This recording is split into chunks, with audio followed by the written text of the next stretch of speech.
शिवाय नमस्तुभ्यम। सभी अमावस्याओं में सोमवती अमावस्या बहुत ही खास और प्रबल होती है। इस दिन दान पुण्य का विशेष महत्व होता है। पितरों की शांति के लिए विशेष पूजा अर्चना की जाती है। पितरों के निमित्त हम जो भी दान पुण्य करते हैं वो पितरों को मिलता है। पितृ उससे खुश हो जाते हैं, हमें आशीर्वाद देते हैं। अगर घर के पितृ खुश नहीं होते हैं तो घर में बहुत ही दिक्कतें आती हैं, बहुत ही परेशानियां लगी रहती हैं।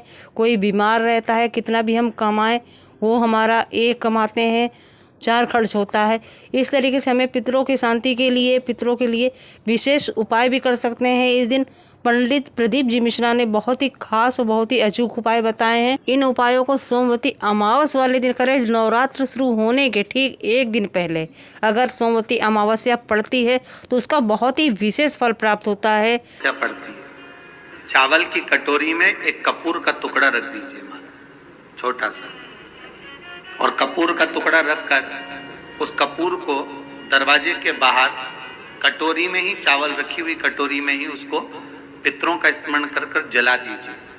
और जलाने के बाद उस चावल को कहीं भी किसी भी वृक्ष की छांव में पक्षियों के लिए डाल दीजिए। शिव महापुराण की कथा कहती है, अगर मान लो पितर आपको कष्ट दे रहे हैं, पितर आपको तकलीफ दे रहे हैं, कोई काम नहीं होने दे रहे हैं, या कहीं आपको ऐसा लगता है कि पितरों का दोष है, तो वो पितृ दोष देवी, अब ये जो आप करेंगे ये कब कर रहे हैं? अमावस्या के दिन आप उसको रख रहे हैं। अमावस्या के दिन उसको रखकर रात भर आपने रखा कपूर के साथ में, सुबह एकम पड़ गई, नवरात्रि लग गई, उसी दिन उसको जला, कपूर जला दिया और पक्षियों के लिए वो चावल किसी वृक्ष के नीचे या छायादार जगह पर डाल के आ जाते हैं तो पितृदोष समाप्त हो जाता है। अमावस्या की रात्रि को रखें और एकम जब नवरात्रि प्रारंभ होती है उस दिन ही उसे सुबह ही जला दें। ये अचूक उपाय आप जरूर करें, जिससे पितृदोष से मुक्ति मिल जाती है।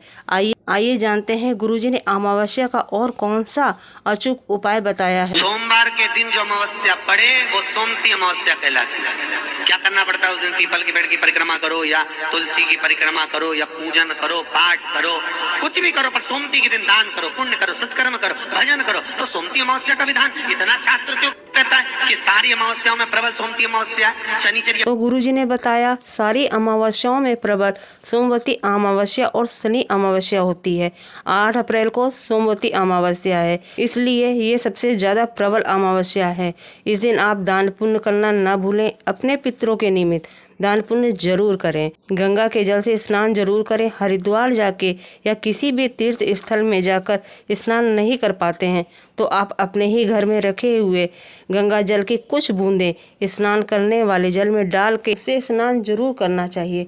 कुछ गंगा जल की बूंदें शिवलिंग पर अर्पण करके आएँ, चढ़ा कर आएँ, जिससे हमारे सारे पितृदोष समाप्त हो जाते हैं। 1 लोटा जल सारी समस्या का हल। तो जल के पात्र में गंगा जल की कुछ बूंदें डाल दें। गंगा जल की कुछ बूंदें डाल करके शिवलिंग पर जरूर अर्पण करके आना चाहिए। अमावस्या का सबसे खास उपाय है जिससे पितृ दोष से मुक्ति मिलेगी, शनि दोष से मुक्ति मिलेगी। शनि की 7.5 ढैया कोई भी हो उससे भी मुक्ति मिलेगी। थोड़े से काले तिल को ले करके सरसों के तेल में काले तिल को डाल दीजिए और शनि भगवान के मंदिर में दीपक प्रज्वलित कर दीजिए, या फिर देसी गाय के घी में गोल बाती रख करके काले तिल डाल करके शिवालय में ये दीपक प्रज्वलित करें तो मुक्का बाबा के नाम से, काशी विश्वनाथ के नाम से, जिससे सारे दोष खत्म हो जाते हैं। पितृदोष खत्म हो जाएंगे, वास्तु दोष खत्म हो जाएंगे और शनि के दोष से भी मुक्ति मिलेगी।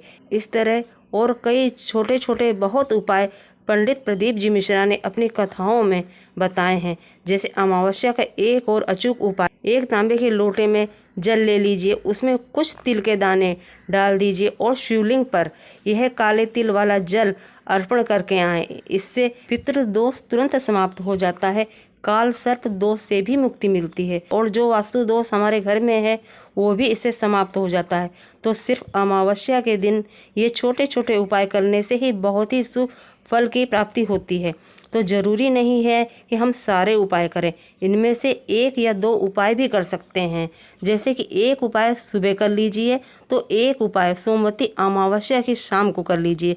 सारे उपाय ये ज़रूरी नहीं है जो आपके पास वस्तु अवेलेबल हो, जो आपके पास सामग्री है, आप वही उपाय कर लीजिए, उससे भी पितृदोष से मुक्ति मिलती है। ऐसे सरल और आसान उपाय के लिए मेरे चैनल को अगर सब्सक्राइब नहीं किया है तो कर लीजिए। कमेंट में श्री शिवाय नमस्तुभ्यम जरूर लिखिएगा। श्री शिवाय नमस्तुभ्यम।